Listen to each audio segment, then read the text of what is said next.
चाहिँ यस्तो केही मिडिया सेडिया थिएन, यस्तो स्टुडियो थिएन होइन, एउटा रेडियो शुद्ध थिएन। मेरो मिसेस चाहिँ चुर खान्थ्यो होइन, चाहिँ चुर खान्थ्यो, म चाहिँ त्यो खैनी खान्थेँ। अब त्यहाँ चिठी दिने बेलामा त अब त्यत्तिकै कागज पट्याएर दियो भने सबैले देख्ने, चिठीको खोलमा लाएर दियो भने सबैले देख्ने। अनि चुर सल्काउनुहोस् भने चिठी पठाएर सलाको खोलमा हाल्यो होइन, अनि दियो। झोडा जङ्गल फाडेको त्यसै भएर सरले भन्नुहुन्छ नि कहाँ हराउन भएको थियो भनेर, हो त्यस्तै कारणले हराएको। अब त्यो नारायण गोपालको गीतहरू चाहिँ म त्यो रेडियोमा बजेपछि त्यो हलो जुवा फरुवा कोदालो छोडेर चाहिँ सँगसँगै हिँड्थेँ म त्यो रेडियो बोकेर होइन। त्यो गीत सुन्नुको चाहिँ पुरा त्यो उसले नि र मैले पूर्ण मन पराए या पाप मन पराए, जे होसु मैले तिमीलाई चुपचाप मन पराए। भगवानै भन्नुपर्छ मलाई यस्तो ठाउँमा लिएर, नभए अरू कसले ल्याउँथ्यो र होला होइन। बर्साइदिउँ कि मायाको बहार, बर्साइदिउँ कि मायाको बहार, सम्हालेर राखिदेऊ त्यो चुल्ठोमा। रेडियो सुन्थ्यौँ, बेसरी सुन्थ्यौँ। अनि रेडियोमा गीतहरू कसको शब्द कसको सङ्गीत कसले गाएका कण्ठ हुने के। अनि त्यो कार्यक्रमहरू म सम्झन्छु, त्यो मधुबन कार्यक्रम मलाई लाग्छ फोन इन कार्यक्रम थियो पहिले मधुबनभन्दा अगाडि। प्रियसहरू, छोटो जीवनको कालान्तर सम्झना, साथै पत्रै भाग भए पनि एक मिठास चुम्बनका कोसेली ल भनेर सुरु गर्थ्यौँ। बोल्यो छाती दुख्यो मन, भयो जीवन घातछरी, त्यही घातलाई भुल्दै पीडा, अनि पिउँ रातभरि। बसन्तले कोल्टे फिर्दा गुराँस रह्यो पात झरी, एउटै पीडाभित्र डुबे दुवै रह्यो रातभरि।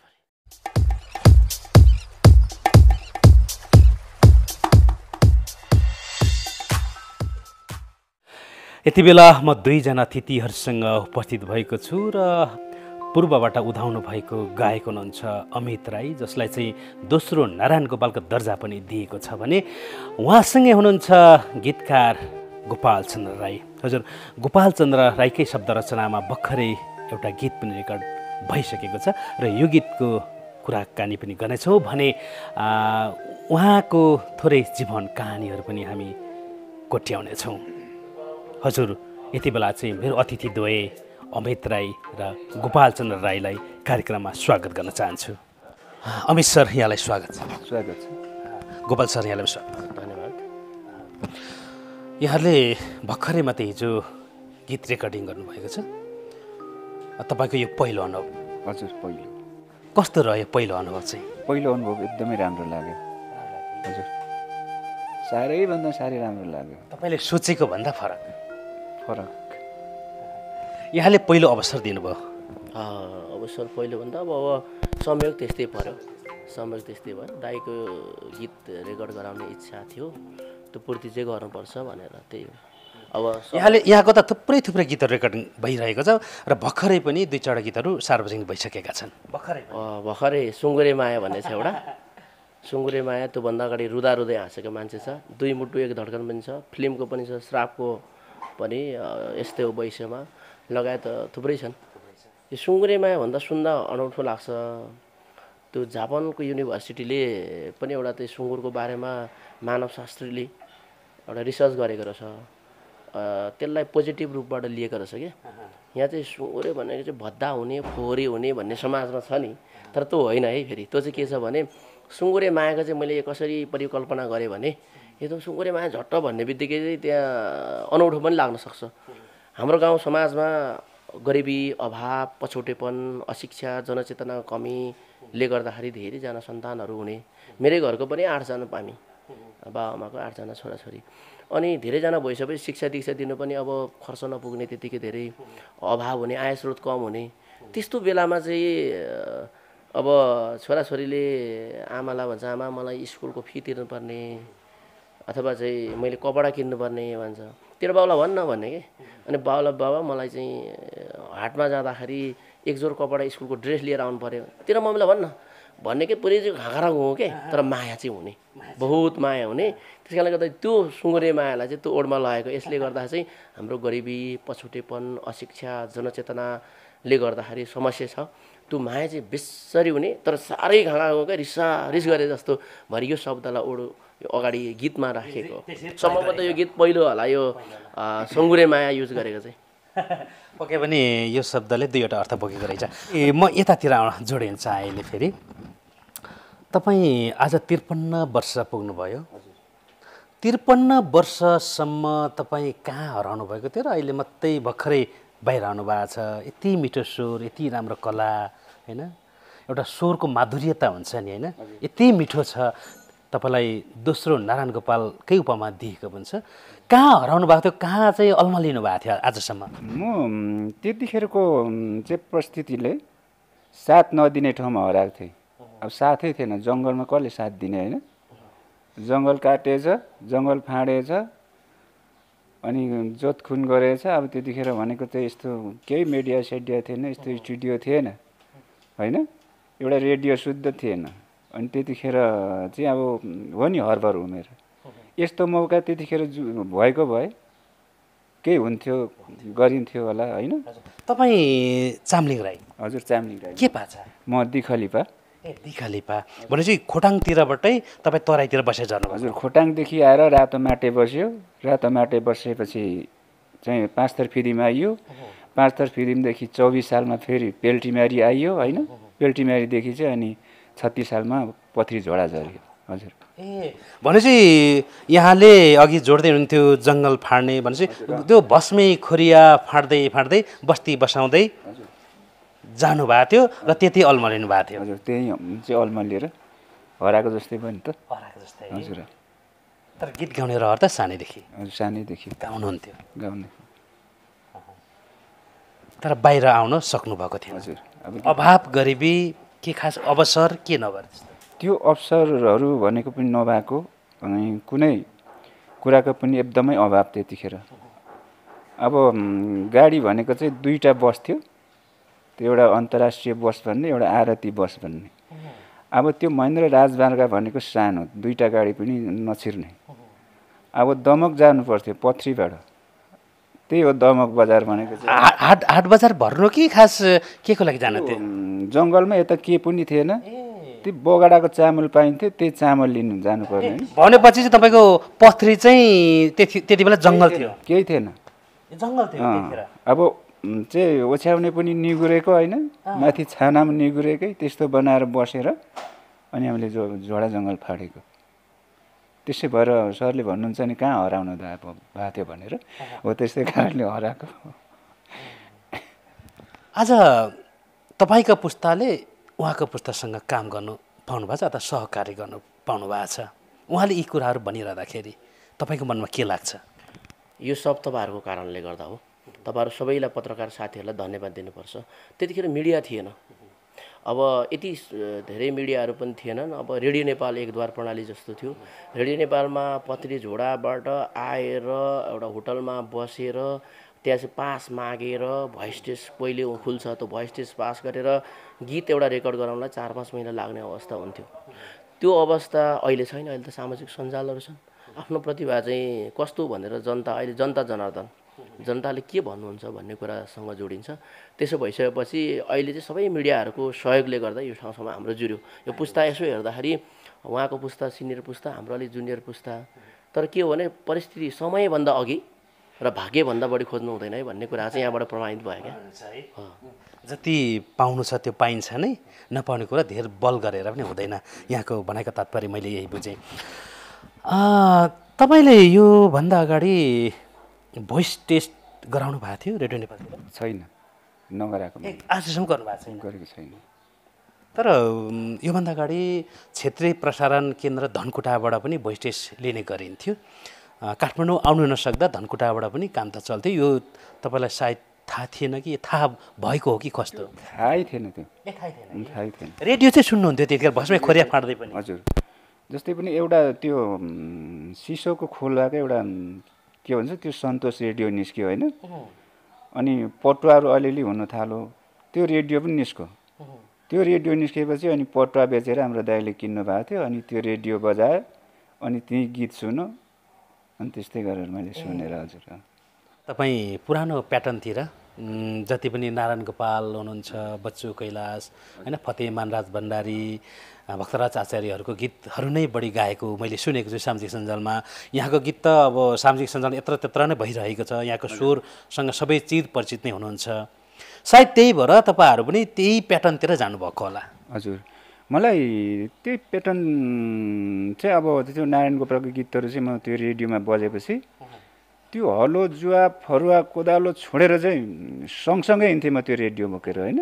त्यो गीत सुन्नुको चाहिँ पुरा त्यो उसले नि रहरले। अनि त्यसै गर्दै त्यो जीवनमा त्यो जङ्गलमा त्यसरी गरियो मेरो जीवन कहानी। अब त्यस्तै होइन, घर परिवार अब त्यतिखेर चाहिँ आमा बुवा हुनुहुन्थ्यो, बोजू हुनुहुन्थ्यो, दाजुहरू हुनुहुन्थ्यो। अब बिहे थिएन, मेरो बिहे पनि गरेको थिइनँ होइन। बिहे चाहिँ पछि झोडा फाँडेर फाँडिसकेपछि पछाडि। हजुर पछाडि गरेको। त्यतै झोडा नजिकै गर्नुभयो? हजुर नजिकै भन्दा पनि अलिक तलै हो, लामाटोली भन्ने ठाउँमा। त्यतिखेर बिहेको कुरा प्रसङ्ग आइसक्यो, अलिकति जोड्न पनि मन लाग्यो मलाई। लभ म्यारेज गर्नुभयो कि मागेर गर्नुभयो त्यतिखेर चाहिँ? मैले त्यो मागेर गरिनँ, लभ म्यारेज नै गरेको। त्यति बेला पनि लभ हुन्थ्यो होइन, तर लाज हुन्थ्यो होला है त्यति बेला? लाज त हुन्थ्यो, तै भए पनि अब मैले सरलाई भन्नुपर्दा चाहिँ अब त्यो बिहे पूजा हुन्थ्यो। अब त्यतिखेर चाहिँ गीत गाउने मान्छे खाँचो थियो होइन। अब अरूकोमा रेडियो थिएन, अब त्यो रेडियो चाहिँ हाम्रोमा थियो होइन। अनि त्यो रेडियो सुन्नु पनि आउँथ्यो, अनि रेडियो सुनेर म गीत गाउँथेँ बिहे पूजातिर होइन। अनि त्यतिखेर सबै साथीहरू आउँथ्यो, त्यो अब महिला भाइ बहिनीहरू पनि आउँथ्यो होइन। अनि त्यतिखेर तपाईँ राम्रो गाउनु हुँदो रहेछ, तपाईँलाई चाहिँ हामी बोलाउँछौँ, अनि नाचगान गर्नुपर्छ, आज हाम्रो बिहे छ, हाम्रोमा पूजा छ भन्थ्यो कि। अनि त्यतिकै। अहिले तपाईँको जीवनसङ्गिनी जो हुनुहुन्छ म्याडम, उहाँले त्यो भन्नुभएको पहिला? हजुर त्यही भएर तपाईँ गीत राम्रो गाउनु हुँदैछ भनेर तपाईँसँग भित्रभित्रै मन पराउनु भएको थियो त्यतिखेर उहाँले होइन? हजुर उहाँलाई गीत सुनाउनुहुन्थ्यो सधैँ? उहाँलाई त्यतिखेर भनेको चाहिँ अब मैले पूर्ण मन पराए या पाप मन पराए, जे होसु मैले तिमीलाई चुपचाप मन पराए, जे होसु मैले तिमीलाई चुपचाप मन पराए भनिदिन्थ्यो क्या उनलाई।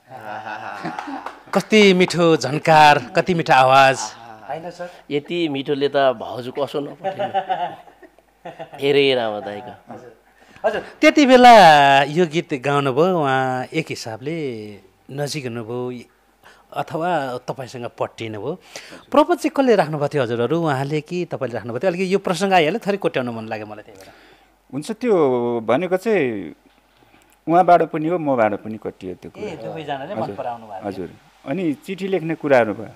चिठी पनि लेख्नुहुन्थ्यो? हजुर चिठी लेख्ने कुराहरू भयो। अब मेरो मिसेस चाहिँ चुर खान्थ्यो होइन, चाहिँ चुर खान्थ्यो, म चाहिँ त्यो खैनी खान्थेँ। अब त्यहाँ चिठी दिने बेलामा त अब त्यत्तिकै कागज पट्याएर दियो भने सबैले देख्ने, चिठीको खोलमा लाएर दियो भने सबैले देख्ने। अनि चुर सल्काउनुहोस् भने चिठी पठाएर सलाको खोलमा हाल्यो होइन, अनि दियो, अनि हिँड्यो घरतिर। सलाइको खोलभित्र चिठी हालेर अनि दिनुहुन्थ्यो? दियो। अनि के लेख्नुहुन्थ्यो त्यति बेला चिठीमा तपाईँहरूले चाहिँ? अलिकति थोरै केही याद छ तपाईँ? अरू त त्यही दुःख सुखको अनि त्यही माया प्रीतिको कुराहरू त अनि अरू के लेख्नु र, त्यहाँ छोटो है। तर भेट भइरहन्थ्यो, भेट भएर पनि मनले चाहिँ चिठी लेख्न लाउँथ्यो? मनले भन्न नसकेको कुरा चिठी मार्फत व्यक्त हुन्थ्यो? हजुर त्यस्तै भएको थियो। रमाइलो थियो त्यति? रमाइलो। फेरि त्यस्तै दिन फर्केर आए हुन्थ्यो जस्तो लाग्छ लाग्दैन हजुर? होइन त्यस्तो दिनहरू अहिले पनि आएकै छ जस्तो लाग्छ होइन। सबै साथीभाइहरूसँग रमाइलो छ, सबै रमाइलो त छ, तर त्यो बेलाको माया होइन, एउटा दुईजनाप्रतिको एट्र्याक्सन होइन, सामिप्यता, भेटघाट, हँस्यौली ठट्यौली आज फेरि त त्यो आउन सक्दैन, आज त अलिकति मेच्योर्ड हुनुहुन्छ, परिपक्व हुनुहुन्छ दुवैजना। होइन सर, यो हाँसेली ठट्टेली पनि आउँछ। अहिले भनेपछि हिजोको दिनमा जुन चञ्चलेपन थियो फेरि आज पनि त्यो चञ्चलेपन चाहिँ हटेको छैन। त्यतिखेर त अब मान्छे त्यो थोरै थियो होइन, अहिले त जनताहरू पनि धेरै भयो, हँस्यौली ठट्यौली गर्ने साथीहरू पनि धेरै भयो, हुन्छ अझै पनि हँस्यौली ठट्यौली त्योभन्दा बढेर छ। गर्नुहुन्छ है। यहाँ स्कुल चाहिँ कतिसम्म पढ्नुभयो? स्कुल म पुरानो शिक्षा 4 क्लास पढेँ। 4 क्लास पढ्नुभयो है? जङ्गलभित्र। जङ्गलभित्रै। जङ्गलभित्र भन्नाले कस्तो हुन्थ्यो? जङ्गलभित्र पढ्नाले भनेको चाहिँ अब एउटा महेश्वर भन्ने हुनुहुन्थ्यो राई नै, अनि उहाँले सिर्जना गर्नुभएको पञ्चायत स्कुल, अनि कर्णबहादुर राई हुनुहुन्थ्यो, उहाँले सिर्जना गर्नुभएको, अनि 5-6जना विद्यार्थीहरू भेला भइयो होइन त्यहाँ, अनि त्यहाँबाट मान्छे नै थिए र अनि सूर्य सर अनि पूर्ण सरहरूले पढाउनुहुन्थ्यो, अनि त्यत्तिकै 4 क्लाससम्म पढ्यो, अनि त्यत्तिकै अनि छोड्यो। मलाई फेरि गीतै मात्रै रहर लाग्ने, अनि पढाइ लेखाइको कुरामा चाहिँ अब खेतीपाती पनि अब सबै गर्नुपर्ने, अनि अब हिन्डोलको क्षेत्रमा घाँस पानी दाउरा पानी होइन, अब त्यो कपी कलम किन्नु पनि दमक जानुपर्ने, त्यो पनि लाइन लाग्नुपर्ने, एउटा मात्रै पुस्तक पसल थियो होइन, अनि त्यस्तै भएर अनि यसो सोचेँ हात्ती पढेर ठुलो भएको होइन, पढ्दिनँ अब भनेर बरु अब यति पढेपछि मलाई पुगिहाल्छ, चिठी पत्र लेख्न जानिहाल्छु, नाम लेख्न जानिहाल्छु, अब योभन्दा पढेर पनि काम छैन, यो जङ्गलमा के गर्नुपर्ने, अनि त्यतैतिर लाग्यो।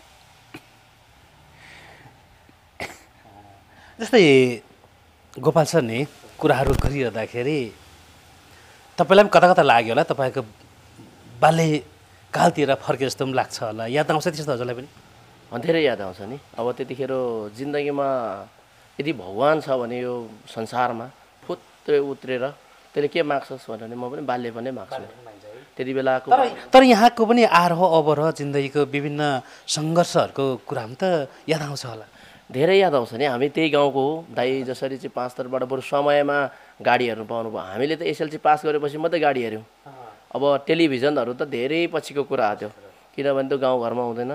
अब त्यस्तो अवस्था थियो बिचबाट। अब दाइले त धन्न 4सम्म पढ्नुभयो त्यतिखेर, दाइको उमेरको मेरो दाइहरूले त झन् पढ्नु पाउनु भएन, किनभने स्कुल धेरै टाढा हुन्थे। त्यतिखेर त फी तिर्नु पर्थ्यो, पैसा नै तिर्नु पर्थेन। अहिले त निस्कुरो छ। अब शिक्षा पाउने कुरा त्यतिखेर जटिल विषय हुन्थ्यो। एसएलसी पास गर्ने बित्तिकै त्यतिखेर त अब जागिर पाउँथे क्या। अब अहिले ब्याचलर पास गरेर धेरै मान्छेहरू घरै बसिराख्नु भएको छ, विदेश भासिनु भएको छ। त्यसो भन्दा त्यो बेला त सङ्घर्ष दाइको हेर्दाखेरि त 4 कक्षासम्म पढ्नु भने त सानोतिनो कुरा होइन। खोरिया फाँडेर बसेर, झोडा फाँडेर बसेर त्यति गर्नु भनेको दाइको स्ट्रगल धेरै छ। एकदमै धेरै सङ्घर्ष गर्नुभएको छ यहाँले पनि। यहाँले गाउने गीतहरूमा अधिकांश नारायण गोपालको झल्को दिनेहरू अथवा त्यही प्याटर्नको गीतहरू मात्रै सुनिन्छ। अरू प्याटर्नहरूको पनि गाउनुहुन्छ, जस्तै लोकगीतहरू अरू हुन्छ नि, सुगम सङ्गीत सम्बन्धी अरू पनि त्यस्तो गाउनुहुन्छ कि के छ त्यस्तो? हुन्छ, म लोकगीत नै एउटा गीत गाइदिन्छु। अहिले सुनाउनुहुन्छ, कुन सुनाउनुहुन्छ? हे रिम्चे बुङको रागालाई चुच्चे बुङको चुलेसीले, तापले जुङमा ताकेर काले बुङमा काटेर, अरुण तम्बुर तरुला तिते फाफर छरुला, फुल लाउला केसरी खाउला बेसरी। त्यस्तै गीत छ। मिठो। यहाँले सुगम सङ्गीत अथवा आधुनिक गीत मात्रै होइन, लोकगीत पनि उत्तिकै मिठो र उत्तिकै कर्णप्रिय आवाजमा गाउन सक्नुहुन्छ भने एउटा ज्वलन्त उदाहरण। यहाँले अहिले आएर गीत रेकर्ड गर्नु पाउनु भएको छ, जसले तपाईँको एउटा सानैदेखिको चाहना, स्टुडियोमा गीत गाउने चाहनालाई हाम्रो गोपाल सरले पुरा गरिदिनु भएको छ। गोपाल सरलाई धेरै धेरै धन्यवाद दिन चाहन्छु। उहाँले यहाँसम्म पुऱ्याएर मलाई मेरो इच्छाहरू आकाङ्क्षाहरू पुरा गरिदिनु भएको छ र उहाँलाई पनि धेरै धेरै धन्यवाद दिन चाहन्छु। तपाईँको इच्छा पुरा गरिदिने उहाँ एक प्रकारले भगवानै? हजुर, भगवानै भन्नुपर्छ। मलाई यस्तो ठाउँमा लिएर नभए अरू कसले ल्याउँथ्यो र होला होइन। तपाईँ भस्मे खोरिया झोडा फाँडेर बस्नुभयो अनि काठमाडौँ पनि आउनुभएको थिएन। पहिलोचोटि काठमाडौँ आउने अवसर पनि पाउनुभयो, हाम्रो गोपाल सरले दिनुभयो है। हजुर त्यसमा त म एकदमै बढी खुसी छु। तपाईँले के कल्पना गर्नुहुन्थ्यो कि त्यतिखेर गीत रेडियोमा बज्दाखेरि है, अब कसरी रेकर्ड गर्छ, कसरी गाउँछ भन्ने एक प्रकारको भित्र जिज्ञासा हुन्छ के? त्यो भित्र जिज्ञासामा चाहिँ के हुन्थ्यो भने म त्यो गीतहरू सुन्थेँ होइन, त्यो गीतहरू गाउँथेँ।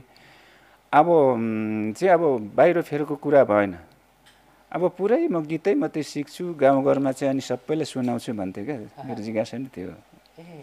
भनेपछि तपाईँले औपचारिक सङ्गीत क्लास त लिनु भएको छैन? लिइनँ मैले, लिइनँ। सङ्गीत क्लास नलिए पनि त्यो सुर कहाँनिर सुर झर्छ, कहाँनिर सुर उड्छ, कुन ताल के हो भन्ने कुरो याद आउँछ हजुरलाई? हजुर यो चाहिँ मैले त्यो सारतुल कहाँ बज्छ, कतिखेर बज्छ, कतिखेर गीत उठ्छ होइन, अनि कुन स्केलले चाहिँ घुमाउँछ होइन, हो त्यो कुराहरूलाई चाहिँ आफै सुनेर ख्याल गरेँ हजुरमा। अझै पहिलोचोटि काठमाडौँ आउनुभयो? हजुर पहिलोचोटि। कस्तो लाग्यो काठमाडौँ हजुरलाई? काठमाडौँ आउँदा त म झन् खुसी छु। अझै आज यो सटडाउनको अवस्था छ, त्यही भएर धेरै घुलमिल घुम्ने मौका पनि पाउनु भएको छ, यहाँ धेरै ठाउँहरू घुम्ने ठाउँ छ। गोपाल सर कता कता घुमाउनु उहाँलाई काठमाडौँ? उहाँलाई घुमाएको छैन कहीँ पनि। अब हामी बेलुका आउनुभयो दाइ, बेलुका बस्यौँ सँगै, अनि स्टुडियो भोलिपल्ट बिहान 10 बजीतिर हामी स्टुडियो गयौँ। स्टुडियोमा गीत रेकर्ड गरिसकेपछि सुटिङ थियो उहाँको, त्यो सकेर राति आयौँ। अनि मिडियाका साथीहरू आउनुभयो सबैजना, हामी दुईजना नै सँगै बस्यौँ। त्यसपछि आज चाहिँ केही ठाउँमा लाने कुरा थियो। अब यो पनि यस्तो छ, आज फेरि ललितपुरमा पनि कर्फ्यू छ जस्तो लागेको छ मलाई। आज पनि हिजो पनि कर्फ्यू नै थियो। हात्तीवनमा पुर्याउने मेरो ठुलो इच्छा छ। त्यो हात्तीवनमा चाहिँ त्यहाँ किराँती सभ्यता, संस्कार, उधौली र उभौली पूजा गर्ने ठाउँ छ नि त्यहाँ, त्यो ठाउँको चाहिँ त्यहाँ पुर्याउने, अर्को गोकर्णमा पुर्याउने उहाँले चाहिँ होइन त्यो हेर्ने। र अर्को कुरा चाहिँ किराँतहरूले शासन सत्ता सञ्चालन गर्दै गर्दा शङ्खमूल हो राजधानी, किराँतहरूको राजधानी कहाँ हो भन्दा शङ्खमूल। त शङ्खमूलको ऐतिहासिक एउटा सामान्य सानो खुचरो एउटा मन्दिर बनेको छ त्यो एउटा, त्यही हो त्यो मात्रै एउटा बाँकी। त्यहाँ दरबार थियो अरे कि पहिले, त्यो ठाउँमा पनि पुर्याउने उहाँसँग दाइसँग कुरा थियो। अब यो परिस्थितिले अहिले कतिपय दिन यो घुम्ने बेला होइन, यतिखेर रोग जस्तो कुरा यो आफै डराउनु पर्ने विषय छ होइन, आफै सुरक्षित बन्नुपर्ने विषय छ।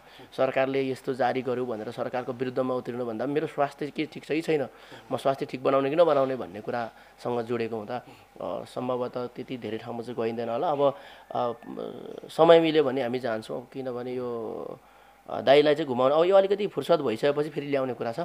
यो अहिले लकडाउनहरू, सटडाउनहरू, जब यो कर्फ्यूहरूको निषेधाज्ञा जारी गरेको ठाउँहरू सकिएपछि दाइलाई घुमाउनुको लागि र केही रेकर्ड गराउनु होला भने हामीले प्लान बनाएको छौँ, एरेन्ज पनि गर्दै हुनुहुन्छ साथीहरूले। यो त एकचोटि मात्रै हुँदैन नि त, मैले अरू मिडियामा भनेको छु, एक माघले जाडो जाँदैन, माघ फेरि पनि आउँछ, निरन्तरता नै हो। निरन्तरता नै दिनुको लागि पनि दाइलाई केही त्यसपछि केही सहयोगी मनहरूले पछि पनि मेरो गीतहरू दिन्छु भनेर उहाँलाई आयो भने मलाई लाग्छ आउँछ। उहाँको अचम्म लाग्ने कुरा चाहिँ के छ भने नि, तपाईँले अहिले भन्नुभयो सुर ताल केही छैन, तर सरासरी दिनुहुन्छ क्या उहाँले, त्यतिसम्मको ख्याल सानो सानो केस्रालाई ख्याल गरेर दिनुहुँदो रहेछ क्या। म त्यस कारणले गर्दा उहाँको म त भविष्य राम्रो देख्छु। एकदमै तपाईँले मात्र होइन, हामी सबैले देख्ने भविष्य त्यही हो। अहिले भर्खरै यो गीत रेकर्डको कुरा आएको थियो, हिजो मात्रै रेकर्ड तपाईँको पहिलो गीत, आफ्नै गीत चाहिँ रेकर्ड भएको छ, यो गीत पनि अलिकति सुनौ न।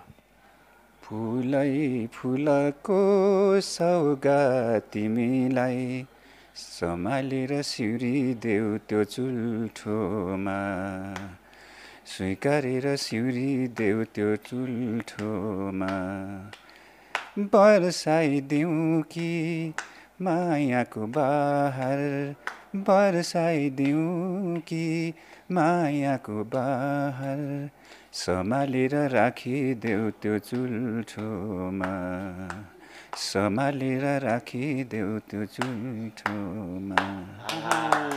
एउटा फुल खोरिया फाड्दाखेरि, भस्मै खोरिया फाड्दाखेरि एउटा फुल टिपेर तपाईँको जुन अहिले म्याडम हुनुहुन्छ, मिसेस हुनुहुन्छ, उहाँको चाहिँ चुल्ठोमा सिउरेको याद एउटा कल्पना आयो होला है? हजुर त्यस्तो फुलहरू त होइन, मैले चिठी चाहिँ प्रशस्त दिएँ। अब खानेकुराहरू चाहिँ अब त्यस्तै हो, त्यतिखेरको मैले सरलाई अघि नै भने, अब त्यस्तो अपुरो दिनहरू थियो होइन, आवश्यक दिनहरू थियो। अनि त्यो सिरिसलाई पाइन्थ्यो होइन, सिरिसलाई पाइन्थ्यो, अनि पढ्दै गरेको किताबहरू के अरे त्यो कपीहरू हुन्थ्यो होइन, अनि त्यसलाई चाहिँ अब च्यातेर अनि चिठी लेखेर त्यहाँ हालेर होइन। अब बुवा आमाले चाहिँ किनेर चाहिँ डल्लो परेर लिएको दमकबाट कपी अनि च्यात्दै चिठी पठाउँदै अनि सक्यो भन्यो के भएर सक्यो कपी यति छिटो भन्थ्यो होइन। अब त्यतिखेर हरबर उमेरमा अब बुढो बुढो भइसकेको बल्ल 4 क्लासमा पुगेको छ, गीत गाउन उडेको छ होइन। अनि त्यस्तै त्यस्तै थियो सर। अहिले जुन गीत गुनगुनाउनु भयो यहाँको शब्द रचनामा गीत थियो, विशेष गरी उहाँलाई नै टार्गेट गरेर लेखिएको गीत जस्तो लाग्यो, किनभने पुरानो प्याटर्न शब्दशैली शब्दशिल्पी पनि त्यस्तै लाग्यो मलाई। यस्तो छ उहाँलाई होइन, सबैलाई नै लाग्छ एउटा गीतले बिम्ब र प्रतीक हुन्छ दुईवटा। त्यसमा चाहिँ उहाँलाई भन्दा पनि हामी जो विगतलाई फर्कन्छौँ हेर्छौँ, एउटा समय पार गरिसकेका हुन्छौँ, त्यो पार गरिसकेकाहरूको लागि हो यो विगत सम्झने। हामी यति रमाइलो थियो, एउटा फुल दिने, फुललाई प्रतीक बनाएको छ, स्त्रीलिङ्गी यो एउटा प्रतीक हो। अनि त्यो चाहिँ दिने, त्यसपछि भेटघाट हुने, चिठीको कुरा गर्नुभयो दाइ। चिठीको कुरा गर्दाखेरि नि उहाँले त सलाइको खोलमा हालेर चिठी दिनुहुन्थ्यो, तपाईँको चाहिँ के छ? तपाईँ के गर्नुहुन्थ्यो? होइन, हाम्रो पालामा पनि चिठी नै थियो त्यतिखेर, सलाइको खोलमै लेख्नु थिएन, मोबाइल थिएन, केही थिएन। दाइहरूभन्दा अलिक डेभलप भइसकेको थियो, हामी फुलस्केपसम्म आउने भएको थियो। अनि चिठी चाहिँ रेडियोमा उहाँले गीतको अलिकति म यो विषयवस्तुतिर लान्छु। रेडियो बाहेक अरू केही पनि थिएन, रेडियो सुन्थ्यौँ, बेसरी सुन्थ्यौँ। अनि रेडियोमा गीतहरू कसको शब्द कसको सङ्गीत कसले गाएका कण्ठ हुने के। अनि त्यो कार्यक्रमहरू म सम्झन्छु, त्यो मधुबन कार्यक्रम मलाई लाग्छ फोन इन कार्यक्रम थियो पहिले, मधुबनभन्दा अगाडि। पछि मधुबन नवराज लम्सालले चलाउनुहुन्थ्यो। यो मधुबन हो जहाँ हजार फुल फुल्छ, कला साहित्य सङ्गीत र संस्कृतिको कार्यक्रमको प्रस्तुता यानि कि दुःख सुखको साथी म नवराज लम्साल आइसकेँ भन्नुहुन्थ्यो। त्यसपछि गीत सरर बस्थ्यो। अनि त्यो सुन्नुलाई 9:30 बजे आउँथ्यो शुक्रबार। अब 10 बजे स्कुल जानुपर्ने। त्यो दिन चाहिँ पहिलो क्लास चाहिँ हाम्रो छुट्थ्यो क्या। त्यसपछि बिम्ब प्रतिबिम्ब आउँथ्यो रमेश पौडेलको। अनि त्यसपछि सुर सङ्गम राति आउँथ्यो, त्यो चाहिँ सुन्थ्यौँ हामी। गीत यति राम्रो भयो थियो, रमाइलो कथा मिठो गीत कार्यक्रम सुर सङ्गम कार्यक्रम लिएर म नवराज लम्साल भन्नुहुन्थ्यो है, त्यो पनि सुन्थ्यौँ। त्यसरी गीतहरू बज्थ्यो। त्यही गीतमा चाहिँ अनि सङ्गीत सरोवर आयो 60-61 सालदेखि जस्तो लाग्छ मलाई। त्यो चिठी दाइको चिठीको सम्झना खुबै आयो क्या। त्यतिखेर अब चिठी लेख्ने कुरा मन पराएको मान्छेलाई चिठीमा व्यक्त गर्ने नै हो। रेडियो प्रोग्राम पनि छक्कै चिठीको आयो, लेखिन्थ्यो। मैले पनि लेखेको अलिकति याद छ। तपाईँले पनि प्रेम प्रपोज गरेर तपाईँ जुन अहिले म्याडमलाई अथवा अरू कसैलाई लेख्नु भएको थियो? रेडियोलाई चाहिँ विशेष गरी प्रतीक बनायो, मान्छे त मन पराएको नि थियो नि, त्यहाँ प्रतीक बनाएर प्रियसहरू छोटो जीवनको कालान्तर सम्झना साथै पत्रै भाग भए पनि एक मिठास चुम्बनका कोसेली ल भनेर सुरु गर्थ्यौँ। त्यसरी लेखेको चाहिँ अब सरु भने सङ्गीत सरोवरलाई सरु कार्यक्रम थियो। अनि तर जम्मै आफ्नो भावना चाहिँ त्यही रेडियोमा दिने, उसले सुनोस् भनेर मान्छे एउटा। अब उसलाई भने बा कुट्ने हो, बा गाला फुट्ने गरी हान्ने हो, बा चाहिँ स्कुलै भोलिदेखि आउनु नपाइने हो, यो खालको स्थिति हुन्थ्यो नि त। तर उहाँले त हिम्मत गर्नुपर्छ सल्लाहको खोलमा, एक्सेप्ट नगर्नेले त फेरि अब त्यो त भोलिदेखि स्कुल गइ नपर्ने हो। त्यो कारणले गर्दा हामीले चाहिँ रेडियोमा दिन्थ्यौँ के, रेडियोले मेरो कुरा सुनिसकेपछि मेरो भावना भनेर। छिटो छिटो मिठो मिठो कार्यक्रममा पनि पठाउँथ्यौँ हामी। यस्ता हुन्थ्यो के, भयङ्कर रेडियोबाट सुन्थ्यौँ। रेडियोबाट सुन्ने प्रोग्राम हरेक थाहा हुन्थ्यो के। अनि त्यसरी नै अब आफ्नो मनको व्यक्त चाहिँ रेडियोमा दिन्थ्यौँ। अनि कविता लेख्थ्यौँ। सृजना त त्यहाँबाट हुँदो रहेछ नि, जो भावनामा चुर्लुम्ब डुब्छन् अनि सृजना कलम चल्छन्। त्यो नै कविता, कथा, ताङ्का, मुक्तक, हाइकु यी सबै कुरा गजलहरू बन्दै जाने रहेछन् क्या। त्यसरी नै बन्दै गए। र यो सृजनालाई छोडेको छैन, सृजनालाई हामीले छोड्ने कुरा हुँदैन। माधव घिमिरेले भन्नुभएको थियो नि, ए तन्नेरी हो, वर्तमानको कुराहरू जे छ त्यो कुरा सङ्गाल्दै जाऊ, भविष्यमा त्यही नै कथा इतिहास बन्छ, दस्तावेज बन्छ। अहिले लाज हुन्छ तिमीले लेखेको दैनिकीहरू, भोलि पर्सि त्यही नै तिम्रो लागि कथा र इतिहास बन्छ। त्यही मैले हिजो भएको कुरालाई सङ्गाल्दै गयो भने त गीत बनेको हो। त्यसरी नै भनेर दाइले अहिले गाइदिनु भयो। अरूको दाइको जीवनसँग जस्तो जो भोलि मेरो जीवनसँग जसले सोच्यो उसको जीवनसँग मेल खाने हुने नै हो। त्यही भएर मैले लेखेँ। र फेरि गीतहरू लेख्दै गर्दा मलाई चाहिँ के लाग्छ भने, जे देख्यो नि त्यो एउटा शब्दले ठ्याक्क छुइराखेको हुन्छ क्या। हामी एउटा समय रेडियो नेपालमा मेरो दोस्रो भएको, दुईचोटि दोस्रो भयो शब्द स्वर पनि 71 र 72मा खुल्ला आधुनिक गीत प्रतियोगितामा। त्यति बेला 70 सालमा एकजना मेरो साथी हुनुहुन्थ्यो, आर्मीमा हुनुहुन्थ्यो, उहाँ हवलदार हुनुहुन्थ्यो। पछि त्यहाँबाट सेकेन्ड लेफ्टिनेन्ट भिड्नुभयो। 22 जनाको कोटामा उहाँहरूको 18 जनाको नाम निक्ल्यो। अब इन्टरभ्यूमा त सो त आफ्नै त्यो त भइहाल्यो भन्ने उहाँले कन्फिडेन्ट बढ्यो। इन्टरभ्यूमा पनि फेल हुने खालको रहेछ क्या त्यहाँको मापदण्ड। अनि नभइसकेपछि उसले पनि एकजना केही मान्छेलाई मलाई गराइदिनुहोस् भनेको रहेछ। हुन्छ हुन्छ हुन्छ हुन्छ भनेर भनेको रहेछ कि। त्यसपछि बेलुका ऊ मेरो नाम निक्ल्यो, मेरो आएन, 17 जना भयो, 21 जनामा म मात्रै फ्यालिएँ भनेर धेरैचोटि गुनासो गरौँ, रुनु हो क्या आएर। अनि बेलुका बस्यौँ। अब हाम्रो राईको किराँती संस्कार अनुसार अलिकति माछा कुवाको यो छोक्रो निकाल्यौँ। निकालेर 2 जना बसेर खाँदै गयौँ, पिउँदै गयौँ। अनि रुँदै रुँदै त्यो त्यतिखेरको भावमा मैले के देखेँ भने डुबै रह्यौँ रातभरि भन्ने आयो क्या मलाई। त्यसपछि यो कस्तो उल्टो भयो, त्यही गीत बन्यो हेर्नुहोस् कस्तो उल्टो भइदियो भने वसन्त ऋतु भनेको चैत्र वैशाख, सारा उजाड उजाड उराट उराट गाउँ भइरहेको हुन्छ, झन् हरियाली वन जङ्गलहरू सबै पात झरेर सबै पातहरू सबै झरिसकेको हुन्छ। त्यतिखेर गुराँस मात्रै फुल्छ क्या। ओहो कस्तो रमाइलो के, सबै पातहरूको बिचमा फुल्दा चाहिँ अब उसको सुगन्ध थाहा हुँदैन उसको कस्तो हो। तर जुन बेला चाहिँ सबैको पात झरिसक्दा ऊ फुल्दाखेरि सबैले हेर्नु आउँछ क्या। त्यही भएर वसन्तले कोल्टे फेर्दा गुराँस रह्यो पात झरी, एउटै पीडा भित्र डुबी दुवै रह्यौँ रातभरि, यो लेखेँ। अनि उसलाई चाहिँ माया गर्ने क्या, तँलाई म चाहिँ यत्रो गरिदिन्छु भनेर चाहिँ हुन्छ हुन्छ भनेर चाहिँ पछि नगरिदिँदा कस्तो पीडा होला। त्यो चाहिँ त्यसलाई मैले के प्रतीक बनाएँ भने जुन त्यसै राम्रो, जुनको एउटा दाग हुन्छ अरे, त्यो दाग फ्याँक्नु जाँदा त त्यहाँको राप तापले गर्दा मान्छे नै मर्छ अरे क्या। र हुन्छ हुन्छ भन्छ नि उसले, म गरिदिन्छु भन्ने। त्यो भनेको गाउँघरमा के भाषा छ भने हाम्रोमा मै भन्छ के, मै खाँदा भनेको चाहिँ अहिले इङ्ग्लिसमा किस भन्छ क्या, किस खानु दियो न भन्छ नि, त्यतिखेर मै खाने भने क्या। अङ्गालो मारेर मै खाँदै गर्दाखेरि चाहिँ गला घाँट रेडिदियो भने नि त्यो मान्छे थाहा हुँदैन मलाई माया गर्न आयो भन्छ। तर उसको गला रेडिएपछि त ऊ त सिद्धियो। त्यो शब्दलाई मैले युज गरेको छु क्या। फ्याँक्न खोज्थे जुनको दाग भेटेपछि मरे मरे, फ्याँक्न खोज्थे जुनको दाग भेटेपछि मरे मरे, मै खाँदै आखिर गला रेटेपछि मरे मरे। पोल्यो छाती दुख्यो मन भयो जीवन घातछरी, त्यही घातलाई भुल्दै पीडा अनि पिउँ रातभरि, वसन्तले कोल्टे फिर्दा गुराँस रह्यो पात झरी, एउटै पीडाभित्र डुबी दुवै रह्यौँ रातभरि। साँच्चैकै मिठो। यहाँ त्यतिकै गोपालचन्द्र राई बनिएको होइन रहेछ, त्यतिकै गीतकार होइन रहेछ, हचुवाको भरमा गीतकार होइन रहेछ भन्ने चाहिँ यो कुराले प्रुभ गर्छ। होइन अब यो सबै श्रोता र दर्शकको माझमा पुग्नु नसकेको गीतहरूले पनि प्रतिक्रिया दिनु पाउनु भएको छैन। अहिले अवसर तपाईँहरूले दिनुभएको छ, धन्यवाद। अब धेरैवटा कृति मैले भेटिएको डायरी निकालेँ, अब आख्यानै निकालेँ। यो माओवादी जनयुद्ध र नेपाली सेनाको बिचको उसको पीडा त्यसको बारेमा पनि लेखेँ। सहकारी एल्बमै निकालिसकेँ, 16 एल्बम निकालेँ। त्यसपछि निसासिने हुस्सुभित्र 2 पाइला फेरि कविता गीतको सङ्ग्रह नै निकालेँ। अनि गीतहरू दर्जनौँ। सुङ्निमा आइडलमा पनि मेरै शब्दमा फर्स्ट भएको, अनि एलम्बर आइडलमा पनि मेरै उत्कृष्ट शब्द स्वर पनि फर्स्ट, सबै फर्स्ट भए। अब धेरै ठाउँमा गयो यो जातीय कल्चरको गीतहरू पनि लेख्छु म। अनि त्यो भएको कारणले गर्दा आउँदैछ बिस्तारै साथले हामी पाइला टेक्दैछौँ, पाइला बिस्तारै बिस्तारै टेक्दैछौँ। मलाई हिट र चर्चा परिचर्चा चाहिएन। अब मेरो एउटा सन्तान हो यो कृति भनेको सन्तान हो। पछि मेरो बाबाले पनि यो लेख्नु भएको थियो भने मेरो छोराले, मेरो नातिले, पछि नाति पनातिले मेरो एउटा कृति रहेछ मेरो बाबुको भनेर चाहिँ त्यो बनाउने हो। यो बिचमा यसरी लेखेर दाइलेसम्म गाइदिनु, म त भाग्यमानी के। दाइले पहिलो गीत रेकर्ड गर्दाखेरि जीवनमा धेरै वसन्त पार गर्नुभयो, 53 वसन्त पार गरिसक्नुभयो दाइले। आज मसँग गर्नु पाउँदा त म त खुसी छु, सन्तुष्टि पनि छु। र दाइलाई यहाँसम्म ल्याएको होइन, दाइको प्रतिभाले मलाई यहाँसम्म डोरा ल्याएको हो कि। पक्कै पनि है।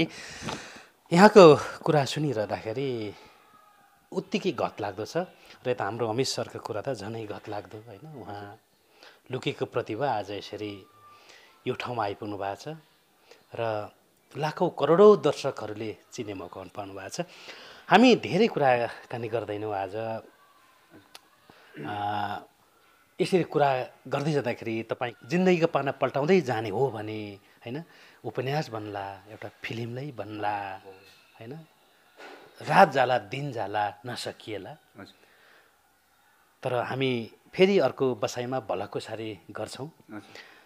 यति बेला एउटा मिठो गीत होइन, जसले त्यो गीत गाउँदा चाहिँ तपाईँको जिन्दगी फेरि पनि त्यही यौवन अवस्थातिर फर्कियोस् होइन। तपाईँले त्यही तपाईँको आफ्नो जीवन सङ्गिनीलाई भर्खरको देख्नु भएको छ होइन, भर्खरै उमेर आउँदै गरेको 16-17 वर्षको उमेरमा तपाईँले भर्खर प्रेम प्रस्ताव राखौँ कि राखौँ, मैले प्रेम प्रस्ताव राखेँ उसले स्वीकार्छ कि स्वीकार्दैन भन्ने जुन अवस्था थियो, तपाईँले लुकी लुकी हेर्नुहुन्थ्यो उहाँलाई, उहाँले पनि तपाईँले लुकी लुकी हेर्नुहुन्थ्यो, सँगै नाच्नु त्यो रातभरि त्यो तिहारमा देउसी भैलेनी खेल्दाखेरि रातभरि सँगै हिँड्नुहुन्थ्यो, तर बोल्न सक्नुहुन्थेन, आफ्नो मनको भाव प्रकट गर्न सक्नुहुन्थेन। त्यही यादहरू फेरि पनि ल्याओस्, त्यस्तै कुनै गीत छ तपाईँसँग आज? हुन्छ। चुमेरा पाना भरी म यति लेखिदिन्छु, पृथ्वीका ती बातहरू जाने जाति लेखिदिन्छु, पृथ्वीका ती बातहरू जाने जाति लेखिदिन्छु, चुमेरा पाना भरी। गोपालजीलाई भनेको है मैले। उहाँलाई भन्नुभयो कि तपाईँको आफ्नो जीवन सङ्गिनीलाई? मैले त रेडियोमा दिएँ जस्तै रहेछ क्या, मैले रेडियोमा दिएर उसलाई भन्नु खोजेँ आमा दाइको उहाँ मार्फत भावना चाहिँ उता अब उहाँ जे पनि लेख्नुहुन्छ अनि त्यसो भने। तर तपाईँले यो गीत गाउँदा चाहिँ पक्कै पनि उता ती बेलै सम्झिनु भएको थियो होइन, उसको हात छौँ छौँ जस्तो लाग्ने होइन, बोलाउँ बोलाउँ जस्तो लाग्ने तर नसक्ने है। त्यो त भनेको नि गोपाल सरलाई भनेको मैले। ओके, रमाइलो कुराकानी गऱ्यौँ होइन। समयको लागि यहाँलाई धेरै धेरै धन्यवाद। धन्यवाद गोपाल सर, यहाँलाई पनि धेरै। यहाँसम्म आइदिनु भयो र हाम्रो केही कुराहरू आम दर्शक र श्रोताहरूको माझसम्म पुर्याउनुको लागि यहाँ आइदिनु भयो। तपाईँहरूलाई पनि मुरी मुरी धन्यवाद।